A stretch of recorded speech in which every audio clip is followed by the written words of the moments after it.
আমি যতবার বিপদে পড়েছি, আমল করেছি, আল্লাহ এর ফলাফল আমাকে হাতে হাতে দিয়েছেন। এই পর্যন্ত সারা পৃথিবী থেকে 10 লক্ষের উপরে এই আমল করে যারা আমার কাছে ফোন করে।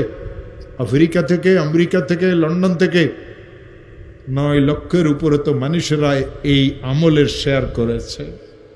হযরত মুজাদ্দিদ রহমতুল্লাহ আলাইহি তার কিতাবে লিখেছেন, কোনো মুসলমান যদি বিপদে পড়ে, কোনো মুসলমানের মেয়েটার যদি বিবাহ না হয়, কোনো মুসলমান যদি অনেক ঋণগ্রস্ত হয়, কোনো মুসলমান যদি দুশ্মনের দ্বারা আক্রান্ত হয়, কোনো মুসলমান যদি মিথ্যা মামলা মোকদ্দমাতে ফাঁসিয়ে থাকে, কোনো মুসলমানের মেয়েটার যদি তালাক হয়ে যায়, কোনো মুসলমান যদি কঠিন কোনো অসুস্থতাতে পড়ে, কোনো মুসলমান যদি এমন কোনো বিপদে পড়ে যে বিপদ থেকে উদ্ধারের কোনো রাস্তা নাই, ওই মুসলমান যদি আমলটা করে, 499 প্রথমে 100 বার দরুদ শরীফ পড়বে।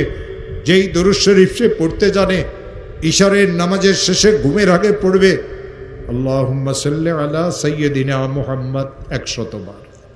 499 বার পড়বে লা হাওলা ওয়ালা কুওয়াতা ইল্লা বিল্লাহ। একবার পড়বে লা হাওলা ওয়ালা কুওয়াতা ইল্লা বিল্লাহিল আলিয়্যিল আযীম।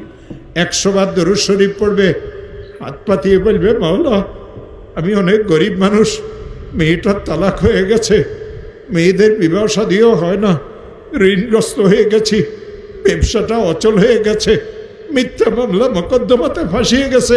যত কঠিন বিপদে হোক না কেন, যত কঠিন বিপদে পড়ুক না কেন, আমার মওলা বলেন ওয়ামান ইয়াত্তাকিল্লাহ ইয়াজআল লাহু মাখরাজা, আমি তার জন্য উদ্ধারের রাস্তা করে দেব।